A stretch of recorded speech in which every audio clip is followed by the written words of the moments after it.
வக்பு திருத்த சட்டத்திற்கு தடை விதிக்க உச்சநீதிமன்ற தலைமை நீதிபதி அமர்வு மறுப்பு தெரிவித்துள்ளது. வக்பு திருத்த சட்டத்தில் உள்ள 2 பிரிவுகளுக்கு மட்டும் தடை விதிக்கப்பட்டுள்ளது.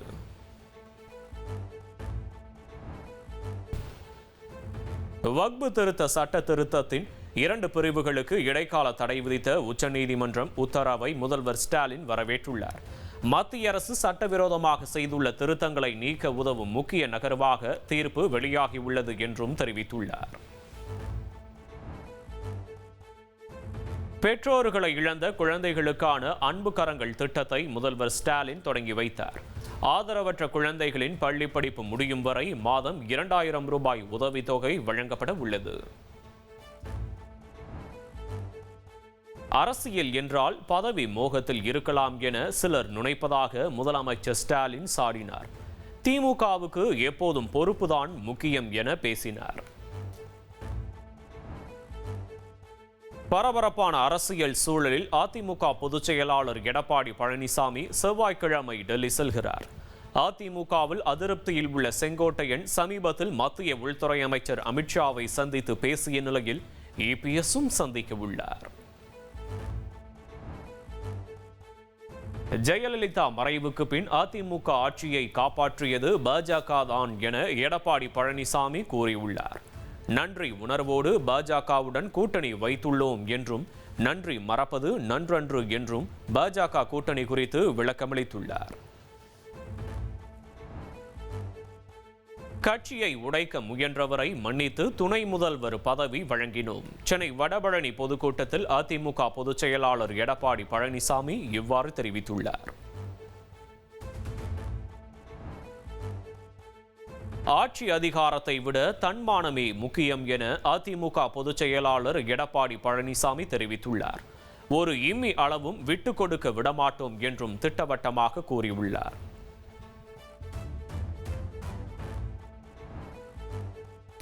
அரசியலில் நிரந்தர எதிரியும் இல்லை, நண்பனும் இல்லை என முன்னாள் முதல்வர் ஓ பன்னீர்செல்வம் தெரிவித்துள்ளார். பாஜக கூட்டணியில் இணைவீர்களா என்ற கேள்விக்கு அவர் பதிலளித்துள்ளார். 2026 தேர்தலில் அதிமுக வெற்றி பெற எல்லாரும் உறுதுணையாக இருக்க முன்னாள் அமைச்சர் செங்கோட்டையன் வேண்டுகோள். அதிமுக ஒன்றிணைய வேண்டும் என்ற எனது கருத்தை புரிந்து கொள்ள வேண்டும் என எடப்பாடி பழனிசாமி அறிவுறுத்தினார். 2026 சட்டமன்ற தேர்தலுக்கு முன்பாக அதிமுக இணைந்தால்தான் கட்சிக்கு நல்லது என சசிகலா கூறியுள்ளார்.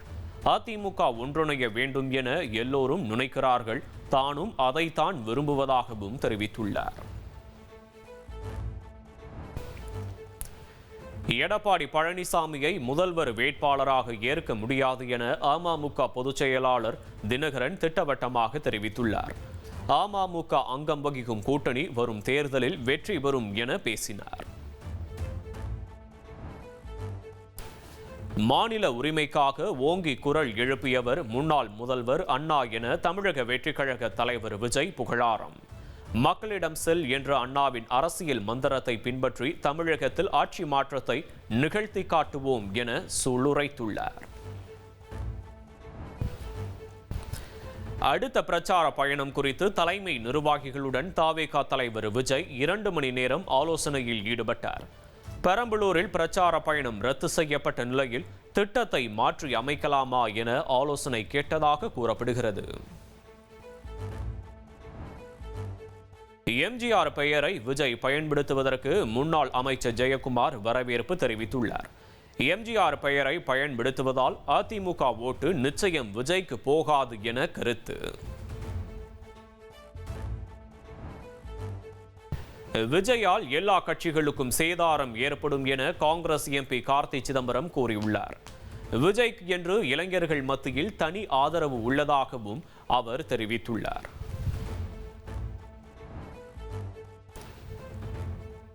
விஜய் பிரச்சாரத்தை சரியாக திட்டமிட வேண்டும் என தேமுதிக பொதுச் செயலாளர் பிரேமலதா வலியுறுத்தினார். விஜயகாந்த் இடத்தை யாராலும் நிரப்ப முடியாது எனவும் கருத்து கூறினார்.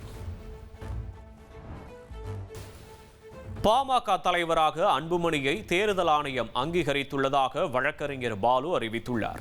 அன்புமணி தலைமையிலான இயக்கம்தான் உண்மையான பாமக என தெளிவுபடுத்தியுள்ளார். பாமக நிறுவனர் ராமதாசிடமிருந்து கட்சியை அபகரிக்க ஒரு குழு முயற்சிப்பதாக அக்கட்சி எம்எல்ஏ அருள் குற்றம் சாட்டியுள்ளார். பொதுக்குழு செயற்குழுவில் நீக்கப்பட்ட நபர் நிர்வாகிகளை கூட்ட அதிகாரம் இல்லை என்றும் தெரிவித்துள்ளார். வடகிழக்கு பருவமழையை எதிர்கொள்ள திமுக அரசு தயாராக வேண்டும் என பாஜக மாநில தலைவர் நயினார் நாகேந்திரன் வலியுறுத்தியுள்ளார். சிறு மழைக்கே அல்லாடும் அளவிற்கு தமிழகத்தின் உட்கட்டமைப்பு சிதைந்து கிடப்பதாகவும் குற்றம் சாட்டியுள்ளார். மதிமுகவிலிருந்து நீக்கப்பட்ட மல்லை சத்யா புதிய கட்சி தொடங்கியுள்ளார். புதிய கட்சி கொடியை அறிமுகம் செய்து வைத்து குழு ஒன்றையும் அமைத்துள்ளார். சில மனிதர்கள் வருவார்கள் போவார்கள், ஆனால் என் பயணம் நிற்காது. ஆங்கில கவிதையை மேற்கோள் காட்டி மல்லை சத்யாவை மறைமுகமாக வைகோ சாடியுள்ளார். தேர்தல் ஆணையத்தின் செயல்பாடுகளில் முறைகேடு கண்டறியப்பட்டால் பீகார் வாக்காளர் சிறப்பு தீவிர திருத்த பட்டியல் ரத்து செய்யப்படும்.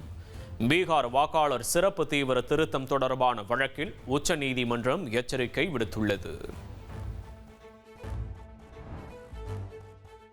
தமிழகத்தில் இதுவரை ராபிஸ் நோயால் 22 பேர் உயிரிழந்துள்ளதாக பொது சுகாதாரத்துறை தெரிவித்துள்ளது. சுமார் 3,60,000க்கும் மேற்பட்டோர் நாய்க்கடியால் பாதிக்கப்பட்டுள்ளதாகவும் கூறப்பட்டுள்ளது. நாய்க்கடியால் பாதிக்கப்பட்டவர்கள் பின்பற்ற வேண்டிய வழிமுறைகள் குறித்து மத்திய சுகாதாரத்துறை விளக்கமளித்துள்ளது. நாய் கடித்த இடத்தை உடனடியாக கிருமிநாசினி மூலம் கழுவ வேண்டும் என அறிவுறுத்தியுள்ளது. புதுச்சேரி நயினார் மண்டபம் பகுதியில் வீட்டு வாசலில் சொட்டு நீளம் கலந்த தண்ணீர் தொங்கவிட்டுள்ள மக்கள் இதனால் திருநாய்கள் தொல்லை குறைந்திருப்பதாக தெரிவித்துள்ளனர். நீளம் கலந்த தண்ணீரை நிரப்பி வைத்தால் திருநாய்கள் வராது என்பது அறிவியல் ரீதியாக உண்மை இல்லை என அதிகாரிகள் கூறியுள்ளனர். ஆர்ப்பாட்டம் பொதுக்கூட்டங்கள் நடக்கும்போது டிஜிபியின் வழிகாட்டு உத்தரவை காவல்துறையினர் முறையாக பின்பற்ற வேண்டும். இபிஎஸ் பிரச்சாரத்தின் போது வந்த ஆம்புலன்ஸ் மீது தாக்குதல் நடத்தப்பட்ட நிலையில் ஆம்புலன்ஸ் ஓட்டுநர் ஊழியர்களுக்கு போலீஸ் பாதுகாப்பு வழங்க கோரிய வழக்கில் உயர்நீதிமன்ற மதுரை அமர்வு அறிவுறுத்தியுள்ளது. இரிடியம் மோசடி வழக்கில் கைது செய்யப்பட்ட 10 பேரை போலீஸ் காவலில் எடுக்க சிபிசிஐடி போலீசார் மனு தாக்கல் செய்துள்ளனர். 1000 கோடிக்கு மேல் மோசடி நடைபெற்று இருக்க வாய்ப்புள்ளதாக விசாரணையில் தெரியவந்த நிலையில் பணத்தை இழந்தோர் உடனடியாக புகார் அளிக்க அறிவுறுத்தப்பட்டுள்ளது. சர்ச்சைக்குரிய வகையில் பேசியதாக மதுரை ஆதீனத்திற்கு எதிராக தொடரப்பட்ட வழக்கின் விசாரணை நிலை என்ன என சென்னை உயர்நீதிமன்றம் கேள்வி எழுப்பியுள்ளது. பதில் மனு தாக்கல் செய்ய காவல்துறைக்கு உயர்நீதிமன்றம் உத்தரவிட்டுள்ளது. சென்னை டிஜிபி அலுவலகம் முன் விசிகாவினரை தாக்கியதாக தொடரப்பட்ட வழக்கில் புரட்சி தமிழகம் கட்சி தலைவர் ஏர்போர்ட் மூர்த்தியின் ஜாமீன் மனுவை சென்னை உயர்நீதிமன்றம் தள்ளுபடி செய்தது.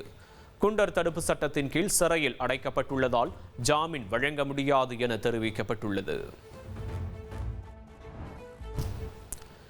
நீதிமன்ற உத்தரவை மீறி குட் பேட் அகலி படத்தில் தொடர்ந்து பாடல்கள் பயன்படுத்தப்பட்டு வருவதாக இளையராஜா தரப்பில் சென்னை உயர்நீதிமன்றத்தில் நீதிமன்ற அவமதிப்பு நோட்டீஸ் அளிக்கப்பட்டுள்ளது.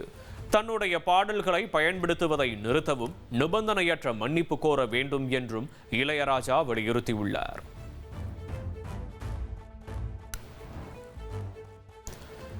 பெப்சி அமைப்புடன் இணைந்து பயணிக்க தயாரிப்பாளர் சங்கம் முடிவு செய்துள்ளதாக அறிவிக்கப்பட்டது. தமிழ் சினிமாவின் நலன் கருதி முடிவு என தமிழ் திரைப்பட தயாரிப்பாளர் சங்க தலைவர் முரளி பேட்டியளித்துள்ளார். செப்டம்பர் 16ஆம் தேதி அமெரிக்கா இந்தியா இடையே புதிய வரி விதிப்பு விவகாரம் தொடர்பாக வர்த்தக பேச்சுவார்த்தை நடைபெறும் என தகவல் வெளியாகியுள்ளது.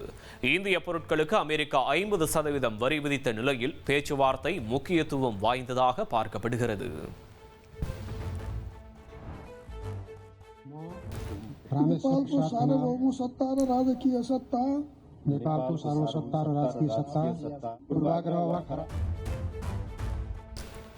நேபாள நாட்டின் இடைக்கால பிரதமர் சுஷிலா கார்கி தலைமையிலான அமைச்சரவை விரிவாக்கம் செய்யப்பட்டுள்ளது.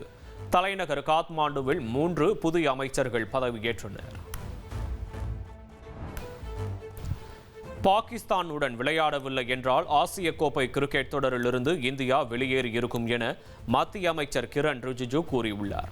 பகைமையால் நாம் ஆசிய கோப்பையில் விளையாடவில்லை என்றால் யாருக்கு இழப்பு என்றும் அவர் கேள்வி எழுப்பியுள்ளார். ஐசிசி நடத்தை விதிகளை மீறியதாக கூறி ஆசிய கோப்பை போட்டி நடுவர் ஆண்டி பைக்ராஃப்டை நீக்க பாகிஸ்தான் கிரிக்கெட் வாரியம் வலியுறுத்தியுள்ளது. இந்தியாவுக்கு எதிரான ஆசிய கோப்பை போட்டியில் தோல்வியை தழுவிய பாகிஸ்தான் அணி நடுவர் மீது பகிரங்க குற்றம் சாட்டியுள்ளது. உஸ்பெகிஸ்தானில் நடைபெற்ற ஃபிடே மகளிர் கிராண்ட் ஸ்விஸ் செஸ் தொடரில் தமிழக வீராங்கனை வைஷாலி சாம்பியன் பட்டம் வென்றார். அடுத்த ஆண்டு நடைபெறும் மகளிர் கேண்டிடேட்ஸ் செஸ் தொடருக்கும் தகுதி பெற்றுள்ளார்.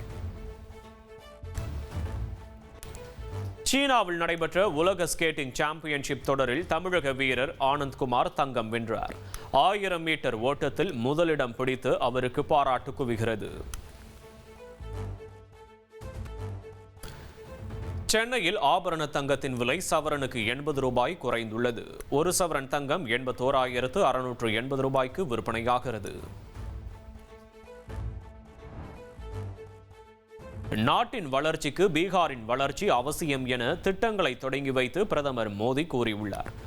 பீகார் தேர்தலில் தாய்மார்கள், சகோதரிகள் ஆர்ஜேடி காங்கிரசுக்கு தகுந்த பதிலடி கொடுப்பார்கள் என்றும் அறிவித்துள்ளார். இனி எங்கும் செல்ல போவதில்லை, எப்போதும் என்டிஏ கூட்டணிதான். பூர்ணியாவில் நடந்த பொதுக்கூட்டத்தில் பிரதமர் மோடி முன்னிலையில் பீகார் முதல்வர் நிதிஷ்குமார் இவ்வாறு தெரிவித்துள்ளார். யூபிஐ பண பரிவர்த்தனையில் தேர்ந்தெடுக்கப்பட்ட வகைகளுக்கு ஒரு நாளைக்கான உச்சவரம்பு 10 லட்சம் ரூபாயாக உயர்த்தப்பட்டுள்ளது. புதிய வரம்பு நடைமுறைக்கு வந்தது.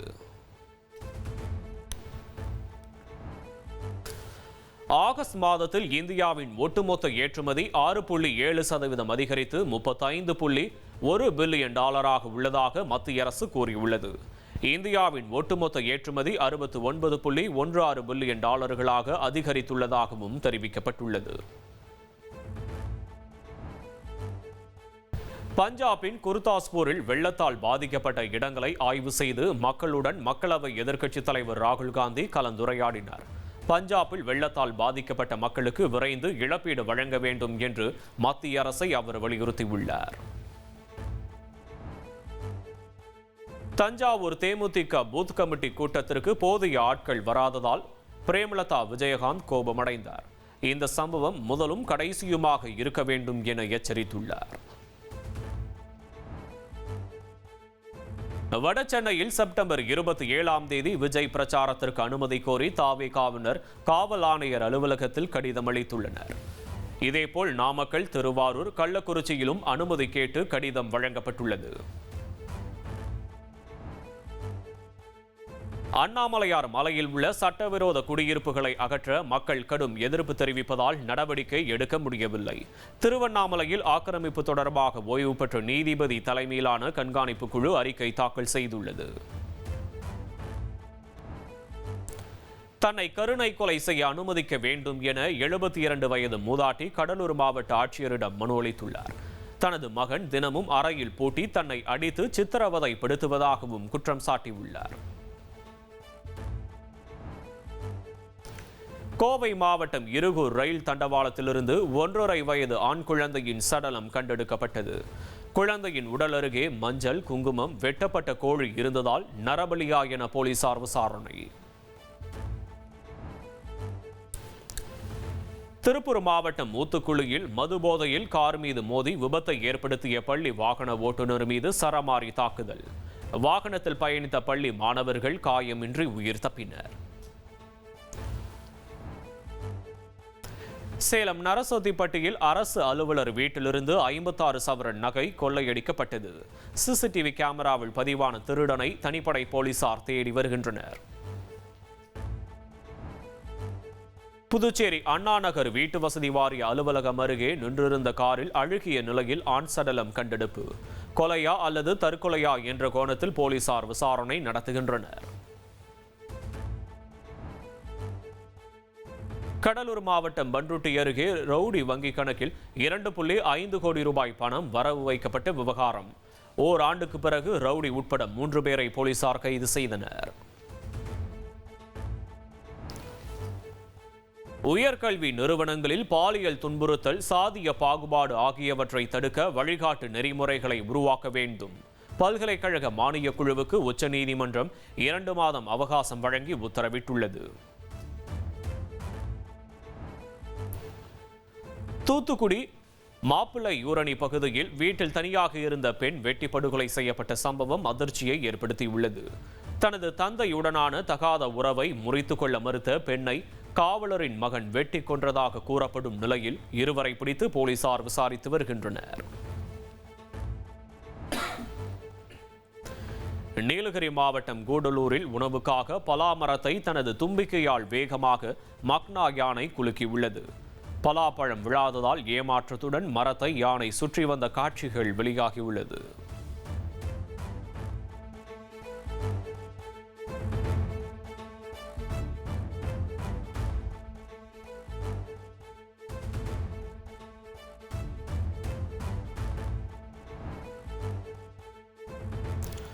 பெங்களூருவில் சர்வதேச ஜனநாயக தினத்தையொட்டி நடைபெற்ற விழிப்புணர்வு பேரணியில் கர்நாடக துணை முதல்வர் DK சிவகுமார் பைக் ஓட்டினார்.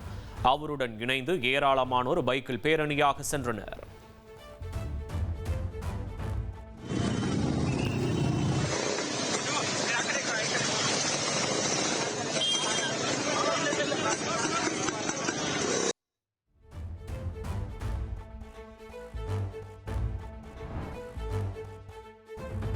ஜார்க்கண்டில் தலைக்கு 1 கோடி ரூபாய் வெகுமதி அறிவிக்கப்பட்டிருந்த மாவோயிஸ்ட் இயக்கத்தின் முக்கிய தலைவர் சுட்டுக் கொல்லப்பட்டார்.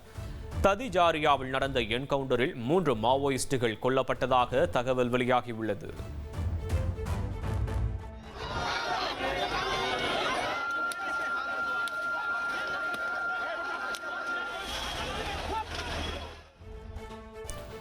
பீகார் மாநிலம் பாட்னாவில் போலீஸ் தேர்வுகளில் வெளிப்படைத்தன்மை கோரி இளைஞர்கள் போராட்டத்தில் ஈடுபட்டனர்.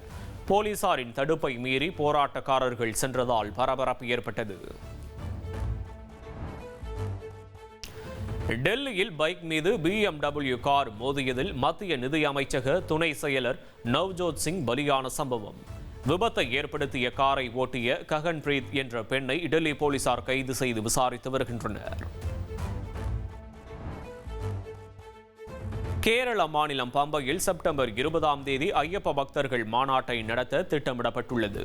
சர்வதேச ஐயப்ப பக்தர்கள் மாநாட்டிற்கு தடை கோரிய மனுவை உச்சநீதிமன்றம் செப்டம்பர் 17ஆம் தேதி விசாரிக்கிறது. உத்தரப்பிரதேச மாநிலம் கான்பூர் கங்கையில் நீர்வரத்து அதிகரித்து தாழ்வான பகுதிகளை வெள்ளம் சூழ்ந்தது. அத்தியாவசிய பொருட்களை எடுத்துக்கொண்டு பாதுகாப்பான இடங்களுக்கு சென்ற மக்கள். தடையை மீறி பாகிஸ்தானிலிருந்து இறக்குமதி செய்யப்பட்ட 12 கோடி ரூபாய் மதிப்பிலான பொருட்கள், 28 கண்டெய்னர்களில் மும்பை துறைமுகத்திற்கு கொண்டுவரப்பட்ட பொருட்கள் பறிமுதல் செய்யப்பட்டது. ஆனந்த் அம்பானியின் வனவிலங்கு மறுவாழ்வு மையத்தில் விதிமீறல் ஏதும் இல்லை. வனவிலங்கு மறுவாழ்வு மையத்திற்கு எதிரான வழக்கில் உச்சநீதிமன்றம் அமைத்த சிறப்பு விசாரணை குழு அறிக்கை தாக்கல் செய்துள்ளது. சட்டவிரோத சூதாட்ட செயலி பண மோசடி வழக்கில் நடிகை மிமி சக்கரவர்த்தி டெல்லி அமலாக்கத்துறை அலுவலகத்தில் ஆஜரானார். சூதாட்ட செயலி விளம்பரம் குறித்து மிமி சக்கரவர்த்தியிடம் ED அதிகாரிகள் விசாரணை நடத்துகின்றனர். சட்டவிரோத சூதாட்ட செயலிகளுக்கு விளம்பரம் செய்த விவகாரம். பாலிவுட் நடிகை ஊர்வசி ரவுட்டேலா, பெங்கால் நடிகர் அங்குஷ் ஹஸ்ராவுக்கு அமலாக்கத்துறை நோட்டீஸ் அனுப்பியுள்ளது. பிலிப்பைன்ஸ் தலைநகர் மணிலாவில் குடியிருப்பு பகுதிகளில் ஏற்பட்ட தீ விபத்தில் 1000க்கும் மேற்பட்ட வீடுகள் எரிந்து சாம்பலாகின. ஏராளமான மக்கள் வெளியேற்றப்பட்டு பாதுகாப்பான இடங்களில் தங்க வைக்கப்பட்டுள்ளனர். துலீப் கோப்பை கிரிக்கெட் தொடரில் ரஜத் பட்டிதார் தலைமையிலான மத்திய மண்டல அணி வெற்றி வாகை சூடியது. இறுதிப் போட்டியில் தெற்கு மண்டல அணியை 6 விக்கெட் வித்தியாசத்தில் வீழ்த்தியது.